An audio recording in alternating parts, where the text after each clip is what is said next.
This video is proudly sponsored by Gamersgate. Download games anytime, anywhere. Visit Gamersgate.com.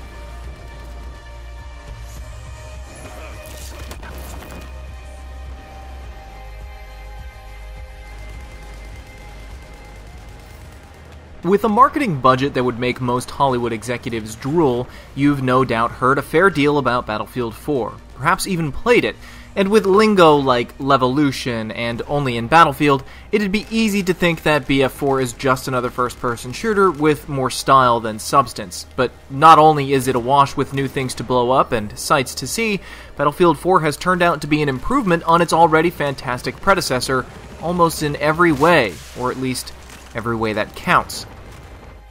We say that because, once again, DICE has mistakenly decided that if there's one thing a Battlefield game needs, it's a single-player campaign.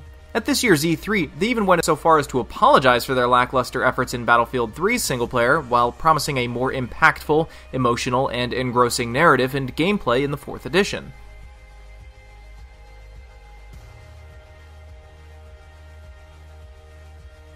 Taking on the role of Sergeant Wrecker, the player leads Tombstone, a special operations squad of Marines, through exotic locations like Azerbaijan, Shanghai, and the Kunlun Mountains.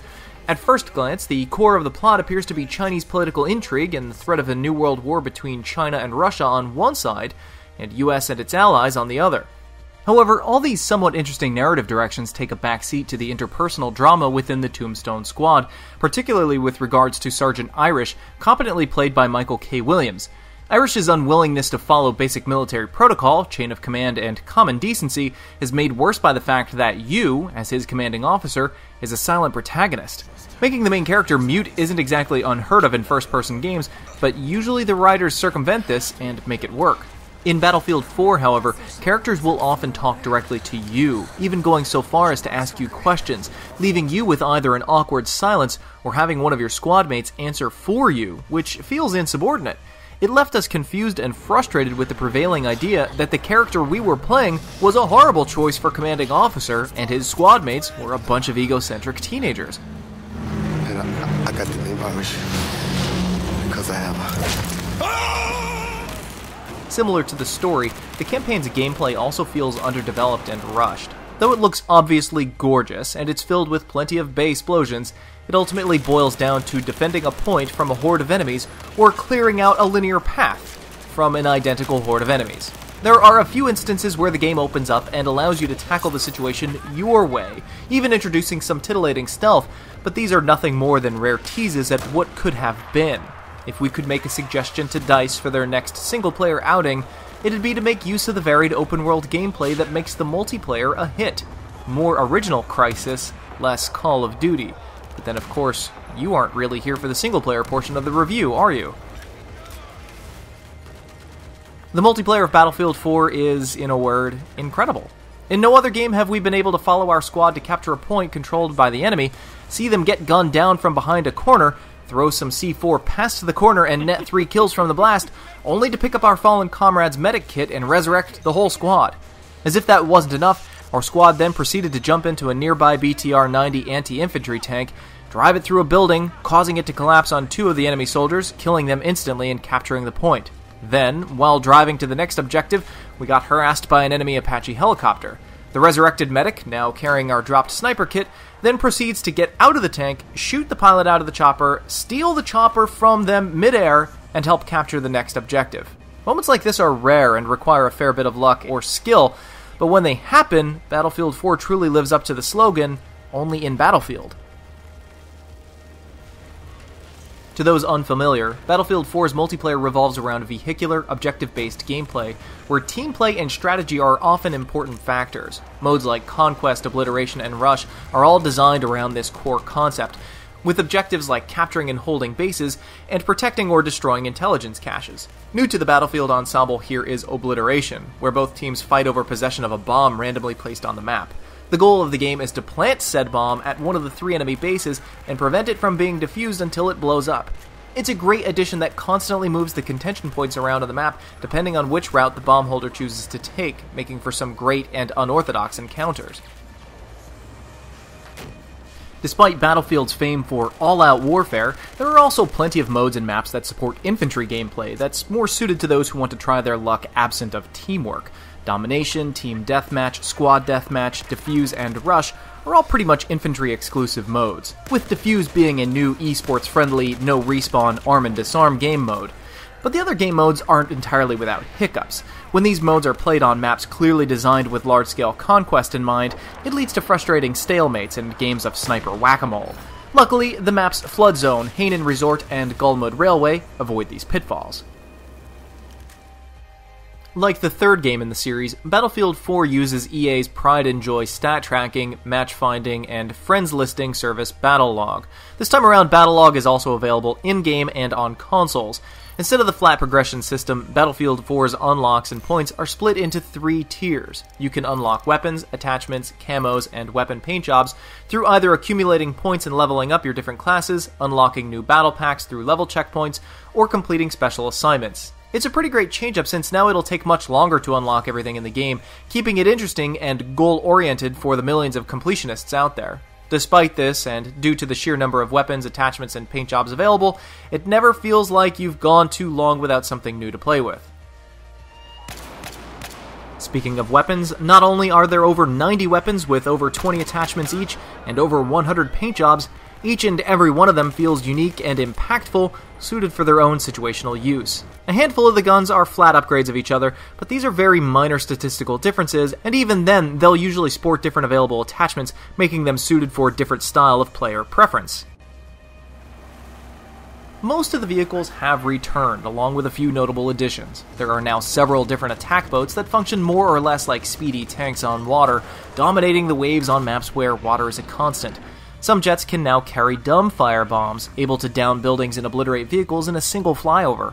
The mobile artillery vehicle can be strategically positioned to rain death and destruction down from a safe distance, and the AC-130 gunship gives players a bird's-eye view of the battlefield, complete with thermal optics and giant cannons. So while infantry combat has gotten a larger portion of the pie this time around, there is no doubt that vehicular warfare is still the core Battlefield experience. Of course, all these new tools of destruction don't only exist to blow up enemy players into tiny bits. The environmental destruction in Battlefield 4 has once again been taken up a notch. While you can still completely decimate most, if not all smaller scale buildings, the destructibility of Battlefield 4 makes itself obviously known in its levolution mechanic. Each map now has one or more of these major events. In Paracel Storm, a typhoon creates massive waves to use as cover for boats, changes the overall look and feel of the map, and can even cause a massive ship to come crashing into one of the islands. In Flood Zone, players can blow the levee of a flooding river, causing the water level to rise in the cramped streets below, giving boats and rooftops new importance.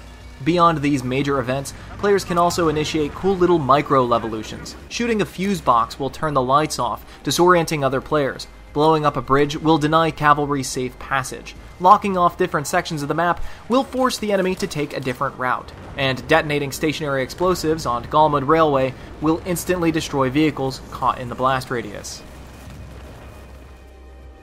Making a triumphant return from Battlefield 2 and 2142 is the Commander mode. As a commander, you take on the role to guide your team, deploying UAVs, radar jammers, and supply crates and artillery strikes in order to help your team take objectives and kill high-valued enemy players. Commander mode can be accessed at any time on your PC or console as long as the spot is open, or it can be controlled remotely from your tablet or smartphone. It's not quite as fun as being down in the thick of it with your squad, but successfully coordinating with your team to outsmart the enemy commander is exhilarating in its own right. Also newly available is the ability to spectate games, allowing you to view the battle from a top-down tactical map or the eyes of each individual player. It's a great feature that could be a valuable tool for community-organized tournaments. Now, if they could only give us a battle recorder. Sadly, it's not all butterflies and rainbows. There are problems with the Battlefield multiplayer that simply have to be addressed. The netcode, meaning the time it takes for the server to register player actions and transfer the information to other players, desperately needs improvement. It's understood that a game with as many complicated variables as Battlefield will never have as good of a netcode as games like Call of Duty and Counter-Strike, but right now the amount of times we've been shot while behind cover or been killed by non-existent enemies is downright silly. Hardcore mode also needs some serious retooling. Friendly players often won't show up as such until you've looked at them for a good second or so, leading to many accidental team killings. In addition, while enemy players have less health than in normal mode, the same does not appear to be true for vehicles, skewing the balance significantly in favor of mounted players. Then, of course, there's the slew of graphical glitches and weapon balancing complaints that seem to follow the release of all games of this type. These are by no means fatal flaws, and while Battlefield 4's multiplayer is still some of the most fun we've ever had in an online shooter, there are undeniably major problems that need fixing. When playing Battlefield 4 on a high-end PC, you'll get an audio-visual experience unlike any other. Enabling the War Tapes audio option makes the battlefield come alive with realistic sounds from both the surrounding environment and the chaos of war. Similarly, turning the graphics up to 11 will produce gorgeous vistas, incredible particle and volumetric gliding effects, and a texture quality you'd be hard-pressed to find in any other multiplayer game, or perhaps even single-player. We can also happily report that after updating to the latest graphics drivers, the game seems to be running surprisingly well on our now somewhat outdated machine, even outperforming the visually inferior Battlefield 3 on Ultra settings. Of course, given the need to run recording software simultaneously, we had to lower the graphical settings to a mix of medium and high for this review, but as you can see, even that looks incredible.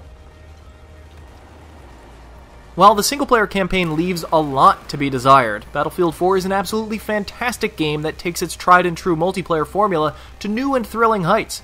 With some of the best map design the series has ever seen in Parcel Storm, Zavad 311, and Hanan Resort, a stupendous amount of great new weapons and unlocks, the long-awaited return of Commander Mode, artillery vehicles and bombers, the amazing effect of the destructible environments on the strategic points of each map, and the absolutely breathtaking presentation values. Battlefield 4 is one of the first games we've ever been so disappointed we couldn't give an Elder's Choice Award.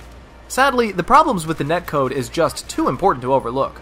But if DICE manages to fix the netcode and patch out the numerous bugs currently plaguing the game, we have no doubt it will deserve the award. For right now, worth buying.